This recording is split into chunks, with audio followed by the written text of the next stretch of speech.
चलो ये शांति से आप सुनो ध्यान पूर्वक, ठीक है।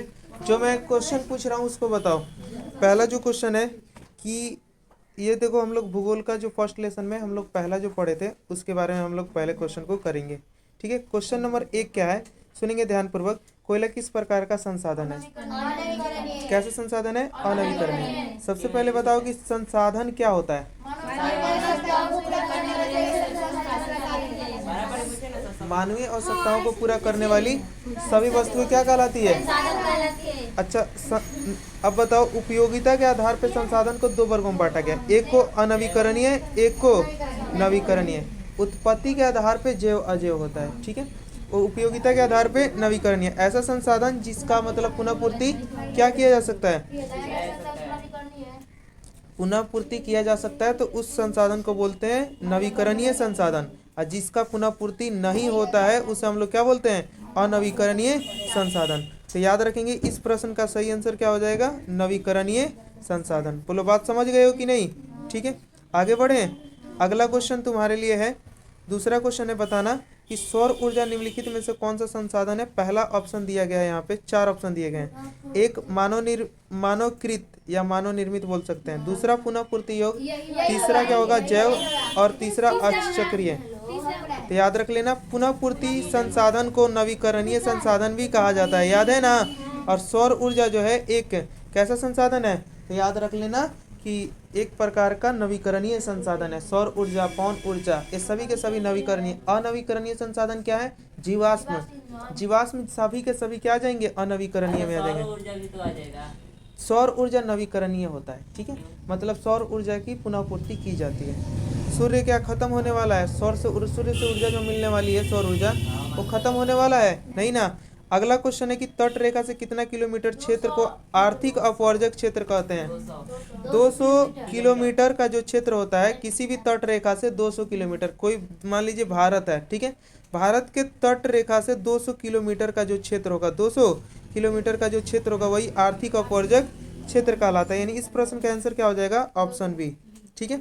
अगला क्वेश्चन है, बाबू सुन लो, डाकुओं की अर्थव्यवस्था का संबंध है किससे होता है? तो 4 संसाधनों का और संसाधनों के अनियोजित विदोहन से होता है, ठीक है बाबू।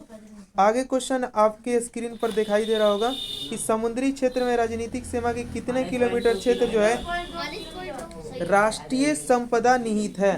तो 19.2 किलोमीटर क्षेत्र। सभी के सभी क्वेश्चन का दिया गया है ना नोट्स में, सभी के सभी नोट्स में करा दिया गया होगा। अगला क्वेश्चन है कि पर्यावरण संरक्षण हेतु पहली बार विश्व शिखर सम्मेलन आयोजित कब हुआ था? विश्व शिखर सम्मेलन बताएंगे कब हुआ था बाबू? विश्व शिखर सम्मेलन सभी लोग बताएं कब हुआ था विश्व शिखर सम्मेलन? 1952 ईस्वी में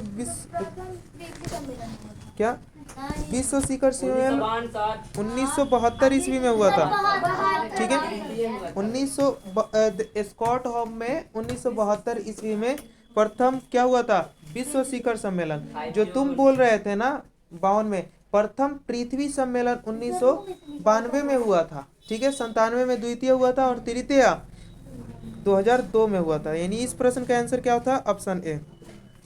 अगला क्वेश्चन है कि निम्न में से कौन अजैविक संसाधन है? अजैविक मतलब ऐसा संसाधन जिसमें जीव ना हो, जीव ना हो, तो उसे हम याद रख लेंगे। जिस किसमें जीव नहीं होगा? तो नदी में नहीं होगा, ठीक है। एक है मानव, पक्षी, नदी, पेड़। तो नदी में जीव नहीं ना होता है, तो नदी कैसा संसाधन? अजैविक संसाधन। लेकिन यही एग्जाम में जब क्वेश्चन पूछना रहता है ना बाबू, तो क्वेश्चन में पूछ देगा क्या? निम्न में से कौन अजैविक संसाधन नहीं है, ठीक है।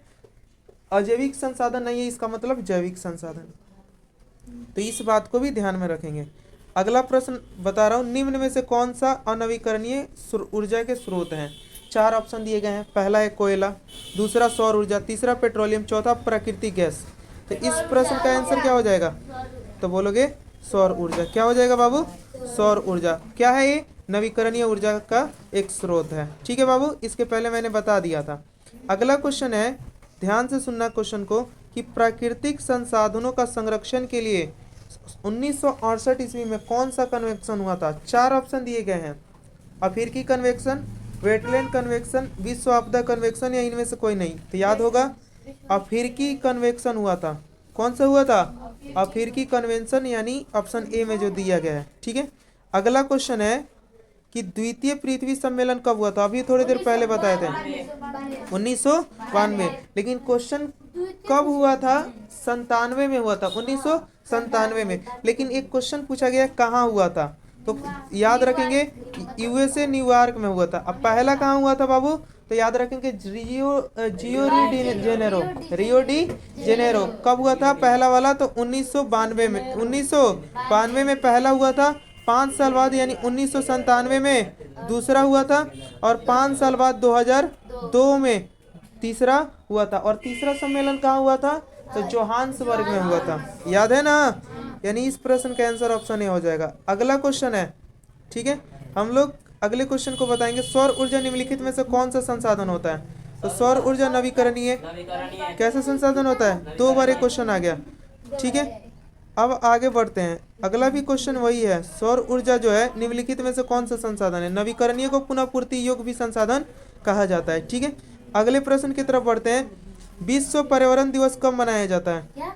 विश्व पर्यावरण दिवस, वेरी गुड, 5 जून। अब बताओ कब से क्यों सुन लो पहले, कब से मनाया जाता है? तो याद रखेंगे जो विश्व शिखर सम्मेलन स्टॉकहोम में हुआ था उसके बाद से ही 5 जून को क्या मनाया जाता है? तो याद रखेंगे विश्व पर्यावरण दिवस मनाया जाता है। अगला क्वेश्चन है कि प्रथम पृथ्वी सम्मेलन कहाँ आयोजित हुआ था? अभी थोड़ी देर पहले बताए थे, रियो डी जेनेरो में हुआ था। याद है ना? लास्ट प्रश्न पूछ रहा हूँ, लास्ट बताएंगे इसका आंसर है। निम्नलिखित में से कौन या निम्न में से कौन अनवीकरणीय संसाधन है? सौर ऊर्जा, जीवाश्म, विद्युत जल और पवन ऊर्जा। तो जीवाश्म जो है अनवीकरणीय संसाधन है, यानी इस प्रश्न का आंसर क्या हो जाएगा?